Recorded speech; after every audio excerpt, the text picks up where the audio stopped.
Hello and welcome to the Arms Control Poseur podcast. My name is William Albrecht, Director of Strategy, Technology, and Arms Control at the International Institute for Strategic Studies in Berlin. I will be your host as we explore the world of arms control. On each podcast, I will interview the great and the good of the arms control community about a current event related to a treaty or agreement, past, present, or only proposed. Then together we will go, hopefully, deep enough on the history and functioning of the agreement to help you make sense of it all. And, well, that's the idea anyway. This podcast is funded by the European Union Non-Proliferation and Disarmament Consortium. Now let's get underway.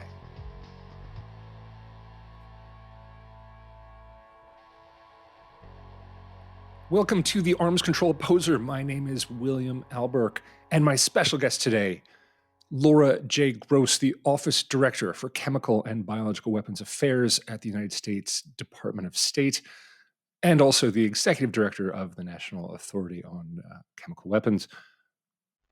Yes, National Authority for the Chemical Weapons Convention.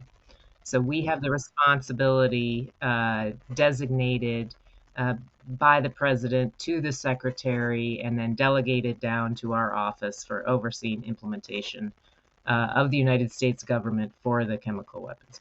Utterly fantastic and a great bunch of responsibilities.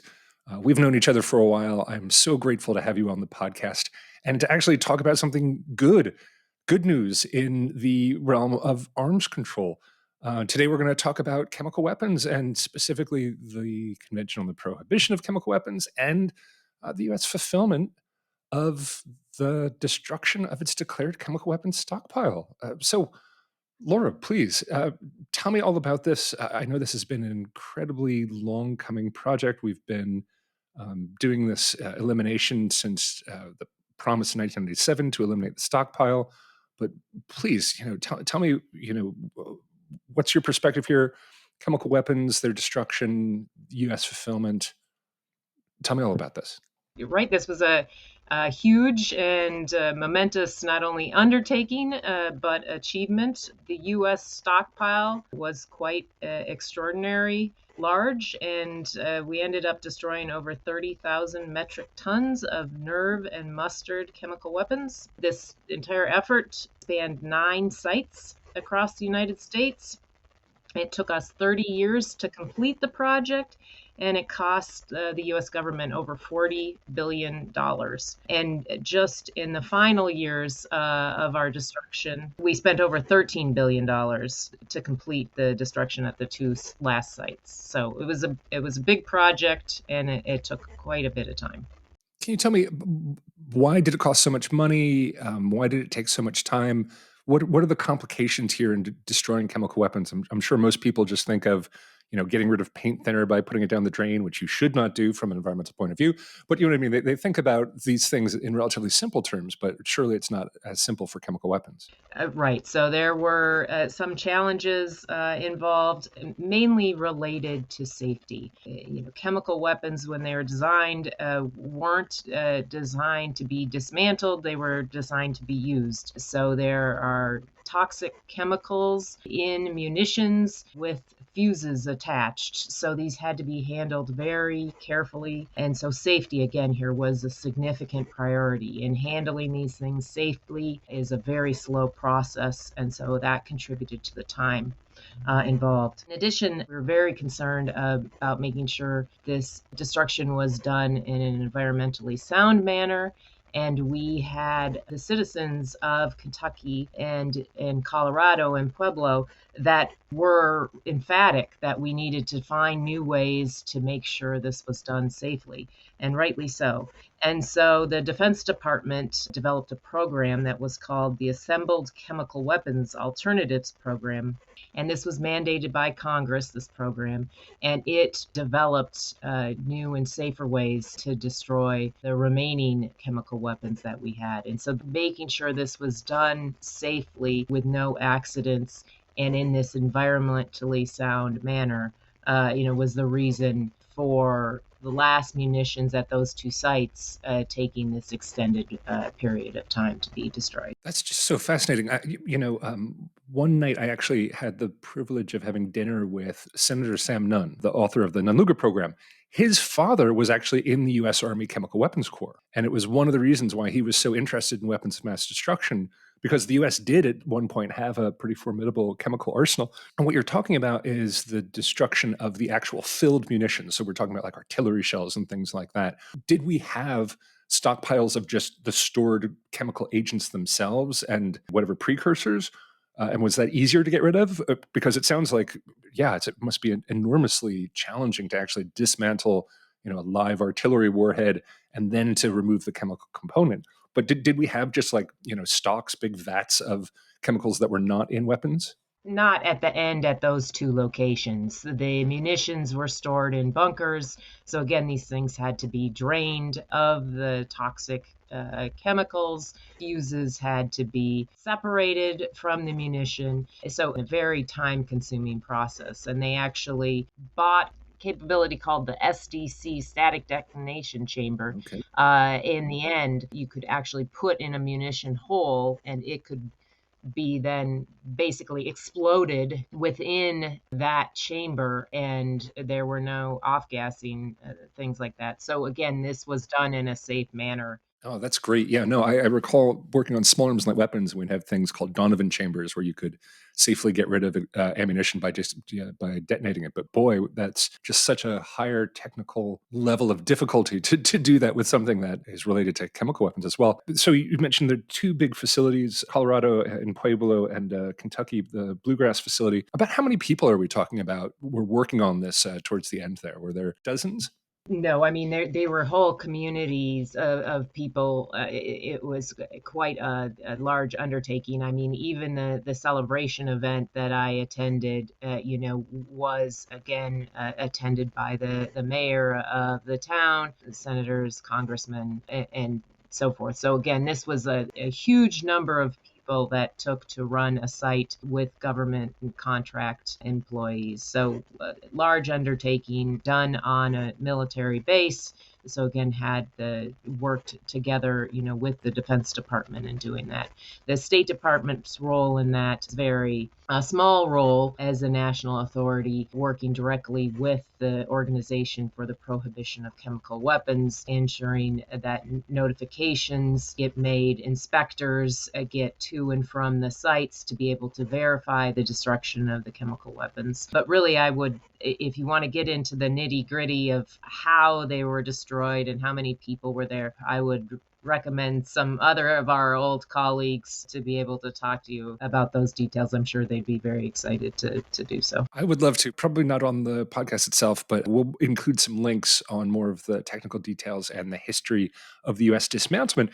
But you mentioned State Department's unique role there. And I mean, not only in sending notifications, for all of our arms control obligations through the National Nuclear Risk Reduction Center there at the Harry S. Truman Building, but also in fulfilling the U.S. obligations in interacting with the international organizations, in this case, the Organization for the Prohibition of Chemical Weapons out there in The Hague. So can you tell me, what is this like, reaching this milestone in terms of U.S. international obligations, in terms of the Chemical Weapons Convention itself, the global norms here on arms control? Can you put this more in sort of the diplomatic, State Department, international organization, and how other nations see this kind of work? I think from our perspective, this helped to illustrate to the international community that the United States remains committed to arms control. And in fact, it shows that arms control works. With the United States finishing its destruction of our stockpile, our CW stockpile, the last remaining declared stockpiles have been destroyed. So this shows that when internationally countries come together and commit to an objective like this, that it can be achieved and the world is better off for it. And I do want to talk about compliance and non-compliance, but before I do that, another part of the Chemical Weapons Convention that I think people don't really talk about very much is sort of the obligation to provide assistance to other countries. And I mean, that takes on many different flavors, both in terms of developing chemical weapons defenses and dealing with chemical incidents and all that kind of stuff. But more importantly, I think one of the huge success stories for the United States is how much time and effort the US has spent helping other countries destroy their declared chemical weapons stocks under the Chemical Weapons Convention. Can you tell me, I mean, I know we had a program with Russia. Can you talk a little bit about U.S. efforts to help destroy chemical weapons in other countries? Yeah, no, definitely. So we have assisted numerous countries, as you mentioned, by providing the manpower, expertise, and equipment to, support their destruction-related efforts. And we continue to assist countries and provide advice as they look toward abandoned chemical weapon related destruction or when they find old chemical weapons. So we continue that effort. But in terms of work that we did previously, extensive work and support was provided actually to Russia, that I'm happy to talk about further, to Albania, to Panama, Libya, and of course Syria as well in destroying their chemical weapons. Wow, I mean that's a huge track record of helping other countries with these obligations, and I just want to note your point on if countries find chemical weapons, if they come up, because this is actually something that I recall. I used to live up in Tenleytown, and there used to be a U.S. Some kind of chemical weapons depot up there, and sometimes when they dig the foundation for a new house or a well or something like that, they'll still find chemical weapons today, which is just some of the legacy of the depot. I think sometime in the 1920s or something like that. But this must happen with other countries. Can other countries?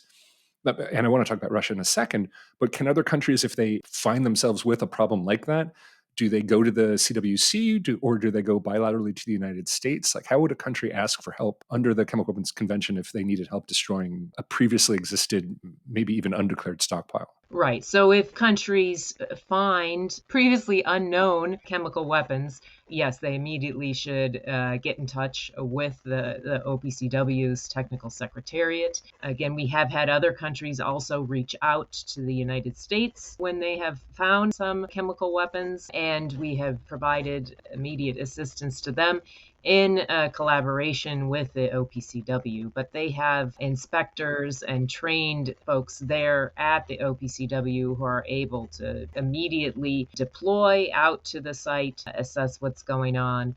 And in the same way, the United States does that when requested for help as well. But the OPCW has, a top-notch team that can do that and provide that advice and work with the country as well. But if they need financial help or technical advice or that sort of thing, we do that. Allies do that as well, and we're happy to be able to continue to do that. So is the OPCW a little bit like the IAEA in terms of they have sitting or a rotating cast of inspectors versus, say, the Conventional Armed Forces in Europe Treaty, where every nation has their national inspectors that have to go? Does the OPCW build a pool of inspectors that they use for different tasks?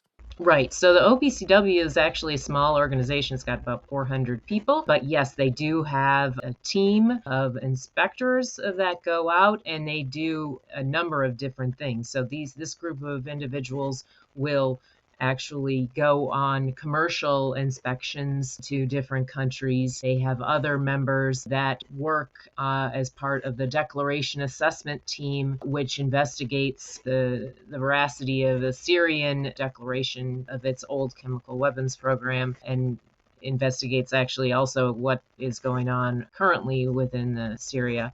So they have people that are expert in looking at old activity and looking at new things that might be going on, and they're used to going into sensitive situations as well. For example, assistance in removing Libya's chemical weapons. Well, that country was in turmoil. Same thing with Syria, and working in countries on the border regions as well to be able to provide quick support as needed. That's great. Well, let's get back to Russia now. So, what was the relationship between the U.S. and Russia? How is it that we came to destroy some of their chemical weapons, and how instrumental was U.S. assistance in terms of getting rid of Russia's stockpile? Yeah, I believe that we were in quite a different relationship with the Russians than we are currently. We provided both financial and technical assistance to Russia to aid in the destruction of its declared stockpile, and it was really rather significant. We committed $1 billion to the funding of a large, complex destruction facility at Chucha, which was used to destroy 1.9 million artillery and rocket munitions, and that contained 5,400 metric tons of sarin, soman, and VX. So again, this was just what the United States did, and that facility was not just the destruction facility, but the security related facility. As I actually got to go to the site, it was where the folks had their sleeping arrangements, offices. So we really helped them quite significantly. And this was in addition to contributions by 16 additional donors from other countries for destruction efforts. So we kind of used this model, kind of Friends of Russia, for their CW destruction as we looked to other destruction-related efforts in Libya and elsewhere. So it was a big undertaking. We learned a lot. We had quite collaborative relationship, but unfortunately, the day after the Russians announced the completion of the destruction, they were on the offensive against the United States. So it's quite an unfortunate turn of events. Yeah, I mean, to me, that's baffling because I used to work at the Defense Threat Reduction Agency way back in the day, and I remember, we were sending teams over to help them with the destruction efforts. We were spending all this money building facilities, all that kind of stuff. And it was really a very cooperative effort. And we both ended up, the US and Russia, having to postpone the date for completion, declare it to the OPCW and make sure everyone understood, to be as transparent as possible about that. But it really felt like a collaborative effort. And then, finally, when we helped the Russians to destroy their declared stocks in 2017, it felt like they just immediately stabbed us in the back by claiming that we were in violation. And you just think, my God, we spent $1 billion working with all these other countries. Essentially, Russia either would not have been able to, or their destruction would have been far, far, far delayed if we hadn't helped them. It feels like just a disappointing thing for them to do. Yeah, it was really disappointing. Like you being firsthand involved in it, working with them to actually extend the cooperative threat reduction agreement with them in order to be able to further collaboration, and then have them immediately, literally the day after they announced their completion of activities, to falsely accuse us of violating the convention for not having finished up yet. Our destruction was, quite a slap in the face. Did we also give assistance to Albania in getting rid of any legacy chemical weapon stocks? Yes, we know we definitely helped Albania in the late 2000s. We helped destroy their stockpile. We did some site surveys during technical assistance visits, again in collaboration with the OPCW. And this funding for this effort was provided both by the State Department's Non-Proliferation and Disarmament Fund, but also the Defense Department's Cooperative Threat Reduction Program. This was $48 million in the cost for destroying their CW. So again, not a small undertaking. No, and money well spent getting rid of some of the deadliest weapons. Can you tell me a little bit about another country that comes up in the chemical weapons discussions, but people don't necessarily understand or remember? Put it all together would be Japan. I know Japan has a particular relationship with China regarding chemical weapons. Can you tell me anything about that? Yeah, so Japan has made a commitment, and they're working earnestly to fulfill it, to destroy abandoned chemical weapons that were left there after World War II. And they had a kind of a setback with Chinese due to COVID. So whereas the United States took extraordinary measures to continue a destruction of our stockpile during COVID through keeping people on site there, working out measures with the OPCW, the Japanese and Chinese determined that they just couldn't continue operations during COVID, and so they were delayed in part. But they're back up and running now, is my understanding, and we are, provided regular updates on the progress that they're making at the OPCW meetings, kind of 3 times a year. That's a good place to take a break. We're going to be right back with Dr. Laura Gross. You're listening to William Alberg on the Arms Control Poseur podcast.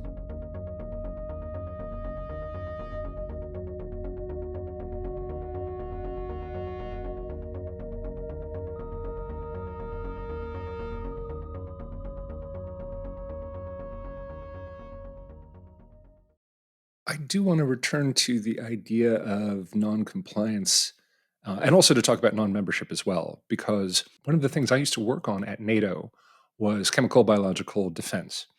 And it was really hard to get the allies back in 2012 to really pay attention on chemical weapons. There was the issue with Syria and the destruction, getting Syria to join the Chemical Weapons Convention and then to destroy their stocks. People paid attention to that, but the idea of chemical weapons use that would affect the NATO allies, that would affect the U.S. and the U.S.'s allies and friends around the world, still seemed a little bit remote. But of course, every year increased use by the Syrian government against their own people, a CWC member like North Korea using chemical weapons in assassination, and then Russia using it really horrifyingly both to kill dissidents in the UK and to try to assassinate the recently departed Alexander Navalny in Russia. There appears to be a real erosion against the norm for chemical weapons use. And that was especially painful because, at the time I was working in Brussels, Belgium, where, one of the countries which has just absolutely been saturated in World War I with chemical weapons use. And, it was really horrifying to see this return. Can you tell me something about this erosion of that norm and how do we restore the norm against chemical weapons use? No, definitely. And I think the interesting thing here is that there are only a handful of countries that are in non-compliance with the Chemical Weapon Convention. And frankly, none of them will admit that they have used chemical weapons. So I would argue, that the norm against the use of chemical weapons remains strong because even those countries that think that they can use chemical weapons with impunity will not acknowledge and continue to deny and make up kind of false claims to divert attention against any kind of culpability for this use. So I think in that regard the norm remains kind of strong, and what we need to do is keep up the work at the OPCW to make sure that these countries know that they will be held accountable for use. And we also need to take action to deter and dissuade countries from wanting to develop a CW program. They shouldn't look at what the Russians are doing and say, geez, I think it'd be great to, poison dissidents. We think we can get away with it. No, they should know that the United States and others won't rest until there is accountability for their actions. I think that's really important, the idea of accountability within the agreement. I think for outsiders, it becomes really surprising to find out that in the Chemical Weapons Convention, within the history of the Chemical Weapons Convention, there's not really attribution. And so, in the Syrian case, as well as with Russia, being able to say, Russia has used chemical weapons, we have evidence, here we go. So we've had to do some special things in order to bring that accountability in. Can you tell me a little bit about the IIT, the Investigation and Identification Team, and other efforts to detecting violations and being able to call out violators when they do it? How is that working within the CWC? So I would say that the convention itself has a number of tools available to it within its articles. And so what the technical secretariat and the director general has done, along with states parties, is actually, now that it's not a sleepy organization anymore and we have these threats, they have started exercising those tools that are available to it for investigations. So the previous director general, after Syrians, continued use of chemical weapons, stood up what was called a fact-finding mission. He did this under the convention as it was allowed for him to do so, and sent out teams to be able to collect information related to chemical weapons use. So that information that was gathered, helped form the basis for eventual accountability of the chemical weapons use. At first, we went and had the UN, together with the OPCW, identify who was responsible for chemical weapons use, and this was called the Joint Investigative Mechanism. Right. But it was under the UN Security Council, gave it its authority. It was operating under that authority. And the Russians, being on the Security Council, vetoed its continued operation. They vetoed it 4 times. We attempted 4 times to have resolutions to continue that capability. The Russians vetoed 4 times. So what we did then instead was go ahead to the OPCW and call a special meeting of states parties. Countries agreed that this was important to do, and we had a vote to establish this mechanism, which eventually came to be called Investigation and Identification Team. So this mechanism was established, and these teams go out and they use the information that's been gathered by the fact-finding mission, and they use other information that they gather related to their investigations, forensics, ballistics experts, weather experts, other experts, and they've compiled, numerous reports identifying Syria as responsible for use of chemical weapons. And in fact, it's not just use by the regime that they've identified. Their mandate is for use in Syria. And in fact, yesterday, they just came out with a report related to an event in Morea finding that ISIS was responsible for CW use.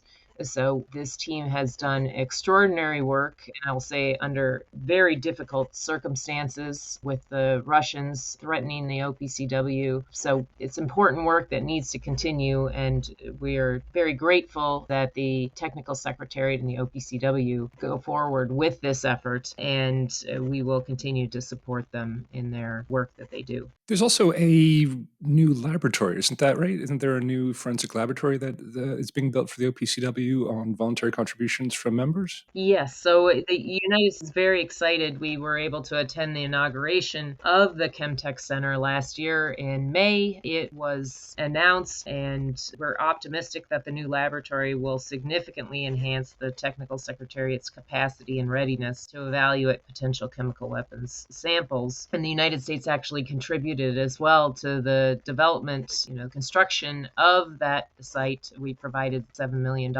along with, again, numerous other countries. One of the few countries that didn't provide funding, and here is you won't be surprised, is the Russian Federation. But most other countries provided voluntary funding, so the Director General could get this lab up and running. Wow. And mentioning Russia again, I remember when the Chemical Weapons Convention came up for ratification, one of the big questions was a defector. He publicized a former Soviet program for chemical weapons called Novichok's. It was in the press. It was actually in some of the early State Department compliance reports. So, I mean, is it your suspicion that there may be more undeclared stocks in Russia, that Russia did not declare their full stockpile of chemical weapons? Do you think they're involved in ongoing violations of the treaty? Do you think this is a smaller one-off? What do you think the relationship is in terms of Russia's compliance with the Chemical Weapons Convention going forward? The United States assesses that Russia is not in compliance with the Chemical Weapons Convention. As you mentioned earlier, they've used Novichok, which is this chemical agent described in Mirizianov's book.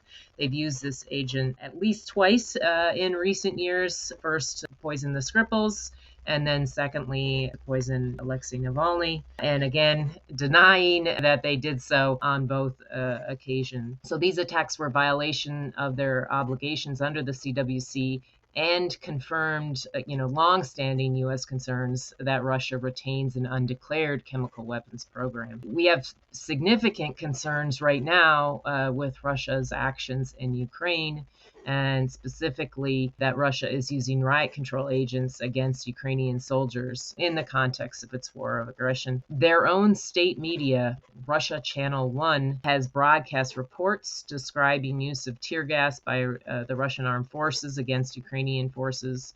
And Article 1 of the convention prohibits the use of riot control agents as a method of warfare. And so we've also seen reports and are looking into possible other Russian uses of chemical agents against Ukraine. For example, Ukraine has reported that Russian troops had started adding the chemical chloropicrin to grenades. They reported this at the November Conference of States Parties meeting.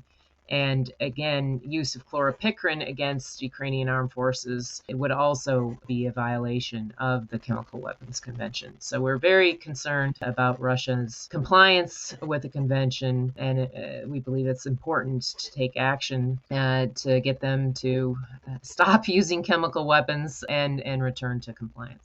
So you must contribute to the annual compliance report that the State Department does. Is that the chemical weapons? Is that the 10C report? Yes, so our office is actually responsible for drafting and putting out that report annually in collaboration with other colleagues across the interagency, but we have the lead for that within the government. And you've got Syria and Russia in what you would assess to be non-compliance. And then you also have, Syria. yeah, the concerns as well about Myanmar, China, and Iran. Is that right? Yeah, so we have Russia and Syria are in non-compliance with the Chemical Weapons Convention. Iran and Burma also are in non-compliance with the Chemical Weapons Convention.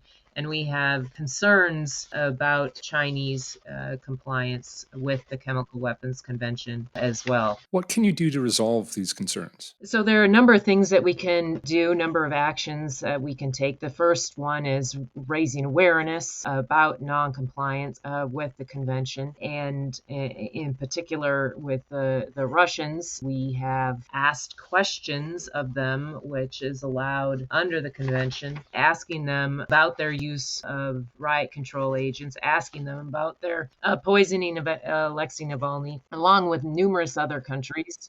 And again, they have not adequately responded. But in addition to just asking questions and raising the issue, there are other means that can be undertaken. There is an ability to have a country that believes chemical weapons have been used against it. They could ask for a technical assistance visit. And this is what both the UK and Germany did in the two instances when the Russians poisoned the Skripals and Navalny. We also have had the Iraqis have requested a technical assistance visit from the OPCW when non-state actors use CW in Iraq as well. So there's, for any instance where you have a question and you need advice, you can ask the OPCW for assistance. The OPCW will then establish the facts surrounding the use and provide that to the country that's requested that, but also that information then can be shared with other states' parties. And from there are other steps that can be taken as well. The example given here that we discussed before was the investigation and identification team. There's a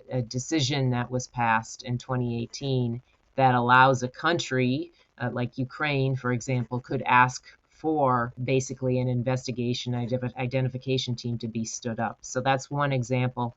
They could also have an investigation of alleged use that could be requested, and that's under the current provisions of the treaty as well. And Russia couldn't veto that. No, Russia couldn't veto either. There's also a provision that has not been used, which is challenge inspection. So that is one where, again, the Russians could not veto it, but they could deny OPCW from going into their country by not allowing for visas and that sort of thing. If a country like Russia using riot control agents in Ukraine, does have the opportunity to be able to ask for OPCW assistance in a number of different ways. So I am really curious about challenge inspections as well. So with Syria and with Russia, we have very strong suspicions, if not, I'm sure you have evidence, at least internally, that they are in violation, especially from undeclared stockpiles, undeclared activities. And I know that Russia or Syria could prevent a challenge inspection from taking place simply because you can't shoot your way in on an inspection. Ultimately, they have to, as you mentioned, grant you visas and travel and provide escort and all the kinds of things that happen with inspections. But would there be some value in requesting an inspection and having Russia deny it? Because wouldn't that just make it even more clear to countries who maybe want to excuse Russia's behavior or claim that we're being accusatory by asking for an inspection, having Russia say, no, you can't come and see this? Wouldn't that kind of help you convince countries that a reasonable country would say yes to an inspection, but Russia's saying no? Or is that just something that we just can't do? I wonder about using challenge inspections a little bit more aggressively when we know Russia and Syria are in full violation of their full commitment. Yeah, so that's a perennial question that we discuss internally and actually with allies, how and when and if to use challenge inspection. Because you do, in making such a request, you'll need to give, a significant amount of proof related to the request to the OPCW. And in providing that proof, you'll need to then there's a risk that you're going to be just exposing sources and methods, and how do you have that information? So I think there's an important balance there. What the United States right now is committed to is ensuring that the OPCW itself is prepared to be able to undertake challenge inspection. And so we really have been urging them to do more on that in terms of training and preparation, because then they will, if asked on a moment notice, be able to do so. Because the provisions do allow for such an inspection to take place in a very short period of time. So they do have to be able to get up and deploy quickly, which Sure. they can do. And it's one thing that I note. I mean, as someone who worked on-site inspection for a long time, one of the things that you do, people forget about national technical means and its important role in arms control verification. So spycraft, satellites, all these things. These aren't a separate thing. National technical means is actually mentioned in a lot of treaties, including the New START Treaty, the Vienna Document, the Safety Treaty, et cetera. Because often what you do is when you declare an inspection under one of these agreements, you actually make sure that your declaration is timed to when you have a satellite looking at that facility. So if you see things fleeing from the facility after you make a declaration, it really increases your confidence that they are in full violation of the treaty. So just to say that an inspection won't necessarily help you catch a country red-handed, but non-compliance becomes more and more obvious with some of these things. But ultimately, is there anything we can really do, to resolve these questions, to move ahead? Or are we just going to live in sort of a perpetual in-between zone where we know Russia and Syria are in violation? We have suspicions about other countries, but we can't really get to the bottom of it. So I wanted to reflect on one thing, because I agree with you that there are ways to show this nefarious behavior. And I would say, when I was working Open Skies, and you may remember this time as well, William, we actually used the imagery that was collected related to Open Skies to show Russian tanks in Ukraine at the OSCE. So again, it can be very powerful and an important thing to do, and again, showing how arms control works. What I would say is that we have taken steps toward accountability for Syria, and will continue to work on these efforts related to Russia. On Syria, again, back at the end of November at the annual Conference of States Parties meeting, we passed another decision related to Syria. And this one was related to collective measures. So here we are actually looking forward into the future. We're concerned that Syria retains capability, and we want to impede them from furthering that capability, and we want to deter and dissuade them from continuing it. So this recommends to countries to look at different measures that they can take to keep the Syrian regime from getting equipment, technology, and chemicals that would contribute to their CW program in their country. So I think, again, from our perspective, we are kind of continuing this effort, and there are things that can and have been done absence challenge inspection. And keeping in mind, the challenge inspection would only be one thing, which would only uncover the program. And we have taken other methods in collaboration, well, really by the OPCW, taking steps to highlight the Syrian CW capability, right?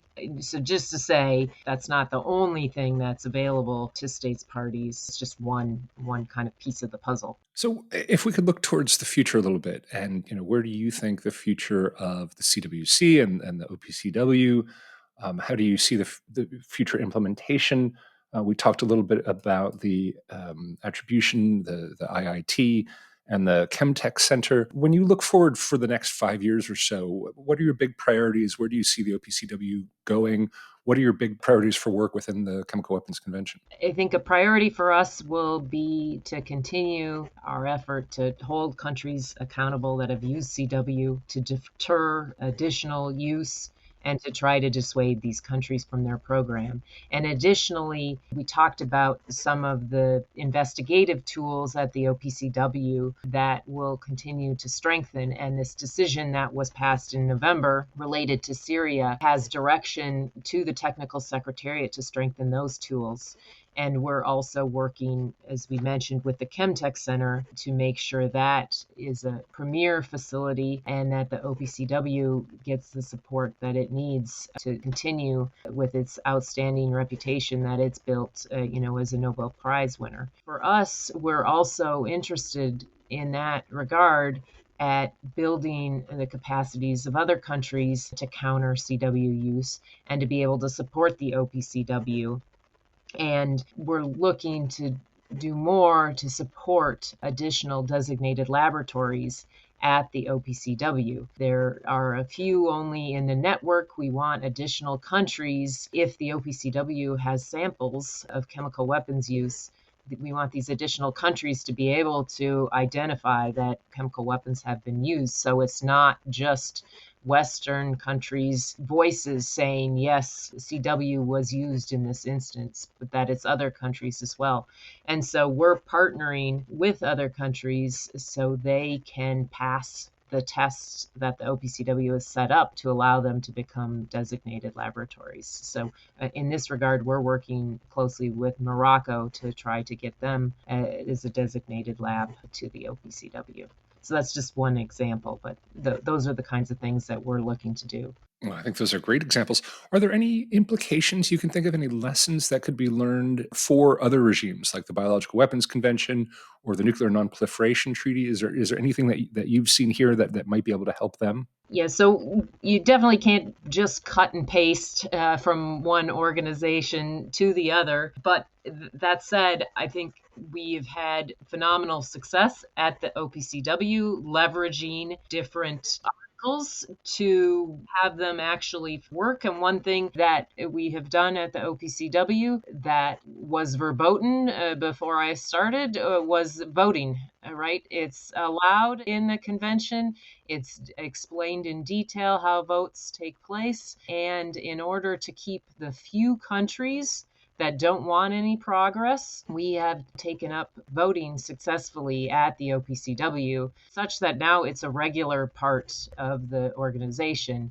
And we'll have some countries, mainly Russia and Syria, bemoan the fact that there is voting, but those are the countries that want to stop progress from being made. So I'd say that is something that might usefully be applied at the BWC. I mean, it hasn't yet, but the problem is few bad actors basically can hold up progress. And this is what the Russians actually did in last December. So at the meeting of states parties, the Russian Federation single-handedly held up 3 days of the meeting with unending procedural objections because it did not want to allow observers or NGOs from addressing the meeting.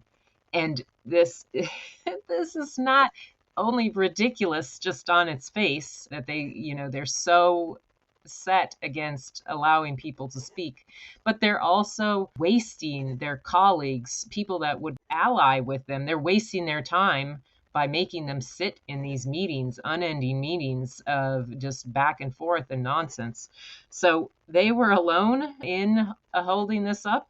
And they ended up, we had 40 delegations from Europe and the Americas took the floor to say it was important to maintain the longstanding practice of letting informal NGO participation at the meeting. So again, they're alienating themselves by doing this. And if there was a simple vote taken at the beginning of the meeting, NGOs would have been able to speak. The meeting could have proceeded, and the BWC would have been able to kind of address important business, especially in light of COVID, which unfortunately, just because Russian government does not want to allow NGOs to speak, they just stymied the entire meeting. So that's something that I think you could pass, hopefully, from the OPCW to the BWC, because at the OPCW, countries and observers have prescribed times that they're allowed to speak,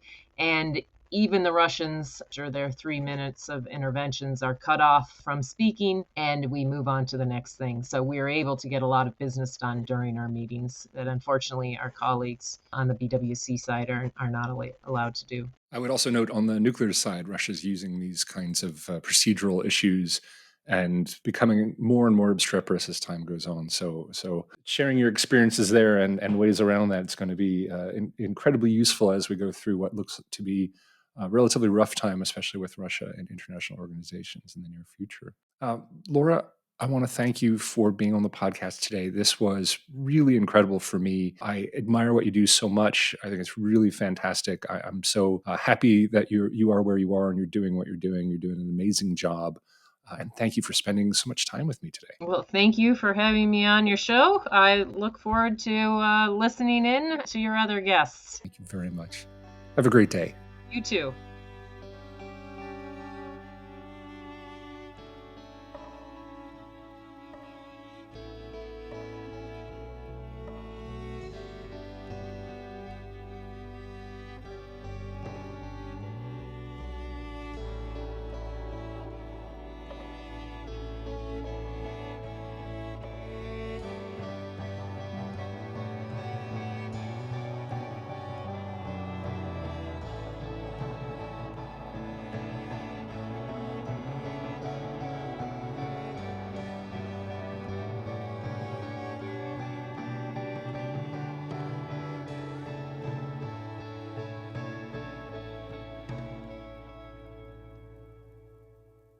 And we're back for part 2 of the podcast with Laura Gross.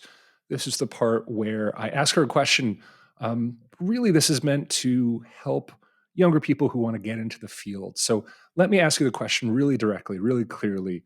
Laura, if someone came to you and said, I love what you're doing, it looks amazing, I want to get involved, how would you recommend that I get into this field? Do you have any advice for a young person who wants to join in and make a difference in arms control?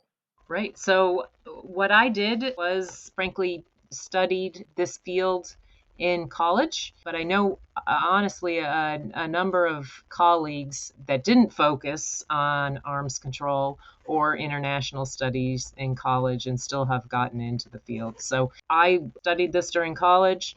I went to graduate school, got an internship at the Missile Defense Agency, and there, I think the internships are really crucial to giving an opportunity for people to meet others. My internship led to a contracting job, which is, again, a way to branch out, do different contracting related work in the field. Amazingly, there are a number of contractors that provide consulting on arms control related issues. So that's one place to look to if you're interested, in addition to NGOs and others. From that, again, I got recommendations about jobs that were being advertised, and I simply applied through USA Jobs. So a lot of people come through the Presidential Management Fellow program, but I would say that that's not the only way to get into government, and that trusty USA Jobs does work, and I highly recommend it, but definitely get some internships under your belt so you can meet some people, you can get a sense of different types of work within the field that you might be interested in. And then once you meet people, you're able to show them the work that you're able to do.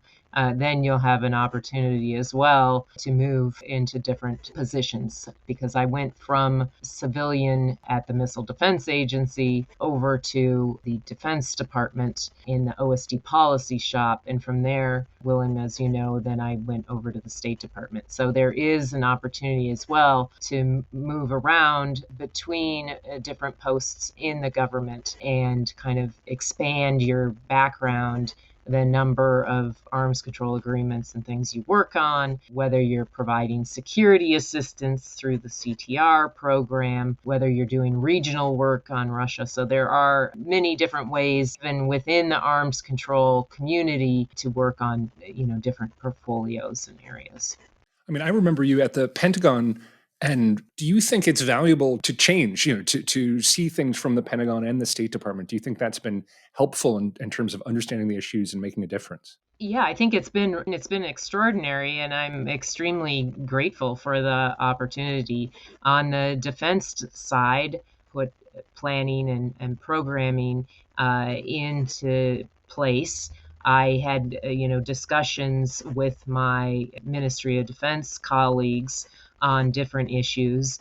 And then 10 years later, I was on the State Department side negotiating agreements, working more directly with the OPCW than I did. And so you do definitely get to see the other side of things when you're working two sides of the same coin. I also, in my role at the State Department, am responsible for implementation of the Chemical Weapons Convention. So I actually have an opportunity to kind of work more deeply with my Department of Commerce and Department of Energy and Homeland Security colleagues than I did in my DoD role. So it's interesting, and I really appreciate having had this opportunity over so many years. If you could give yourself any advice earlier in your career, is there anything you would go back and tell yourself that would have made things easier, better, different? No, I mean, just to I mean, I honestly, I couldn't have imagined, frankly, that I would have had the opportunities that I did. So again, I would be quite pleased with myself.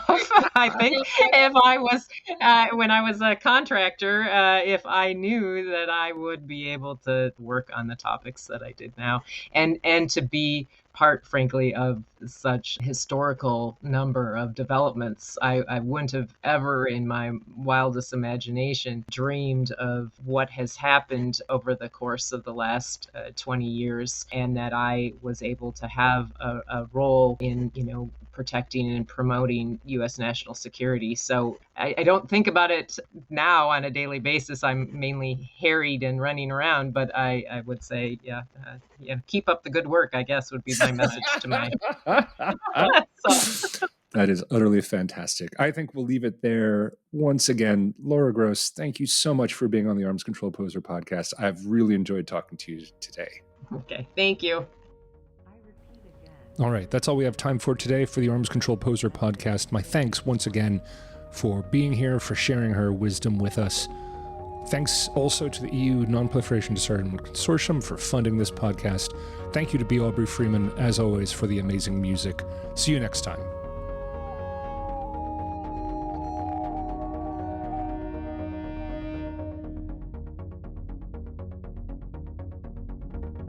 I repeat again.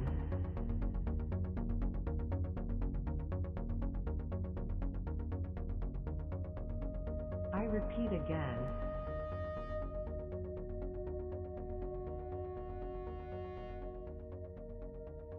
I repeat again.